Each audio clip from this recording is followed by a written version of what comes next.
The worst part wasn't the hunger. It wasn't even the pain. It was the realization that this was normal, that suffering wasn't a crisis, but a routine. Imagine waking up every morning already exhausted, your body aching from work that never truly ended. The air around you smells wrong. Not unpleasant, dangerous. You don't ask whether today will be hard. You ask whether today will be survivable. Long before comfort became an expectation, life was a test of endurance, and failure was common. Food, for most people, was not nourishment. It was a gamble. Meals were repetitive, thin, and often contaminated. A pot sat over the fire for days, sometimes weeks, with scraps added whenever available. Nothing was wasted, not because of virtue, but because hunger left no room for choice. Dirt, insects, and mold weren't exceptions. They were ingredients. Bread was the foundation of survival, yet it quietly destroyed bodies. Ground with crude tools, it carried stone dust that slowly eroded teeth. Worse, certain grains were vulnerable to toxic fungi. When entire villages began acting strangely, seeing visions, convulsing, accusing neighbors, no one suspected food. Fear filled the gaps where science didn't exist. Meat, when it appeared, was rarely fresh. Preservation meant salt, smoke, or simply masking decay with flavor. Those who couldn't afford seasoning learned to swallow quickly and hope their bodies were stronger than the rot. Water, the most basic need, was often deadly, so people drank something else. Even children, not for pleasure, but for survival. Fermented drinks were safer than wells tainted by waste. Dehydration wasn't the danger, infection was. And eventually, what went in had to come out. Privacy didn't exist. Waste collected in buckets beneath beds, carried through homes, or thrown into streets with shouted warnings. Entire cities functioned on systems that assumed filth was inevitable. The ground absorbed what it could. Rivers carried the rest.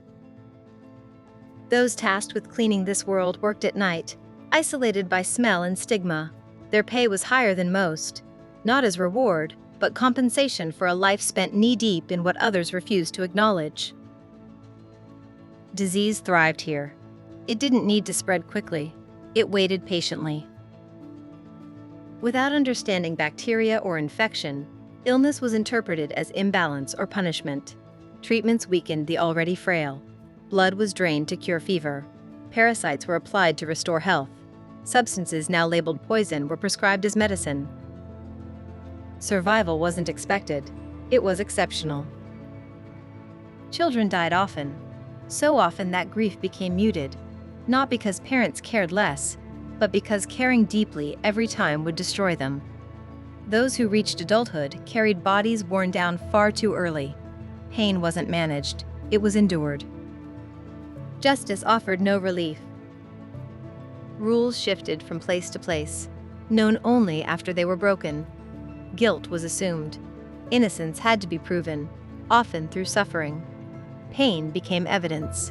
Survival became verdict. Punishments were designed to be seen, not to correct, but to warn. Fear was a tool, sharpened in public spaces. Crowds gathered. Food was shared. The spectacle mattered more than the crime. And yet, this system didn't apply equally. Wealth softened consequences. Status rewrote outcomes. Those without protection learned quickly that fairness was not part of the design. War only amplified everything. Conflict wasn't an event. It was a background condition. Armies moved like storms, consuming everything in their path. Villages were stripped bare, not out of cruelty alone, but necessity. Soldiers ate what civilians needed to survive the winter. Sieges dragged on until hunger erased morality. What people did to stay alive was remembered in whispers long after walls fell. Even those who avoided battle paid the price. Fields burned, livestock vanished. Entire regions slipped into famine, not because of bad harvests, but because survival had been requisitioned. Between all of this, daily life continued. Bodies went unwashed for months. Clothing stayed damp and heavy. Parasites were expected companions. Smells layered over each other until they disappeared into the background of existence. People worked until their bodies failed, then worked anyway. Children were sent away young, not for opportunity, but necessity. Apprenticeships were long, punishing, and uncertain. Skill did not guarantee safety. It only delayed collapse. The psychological toll was immense.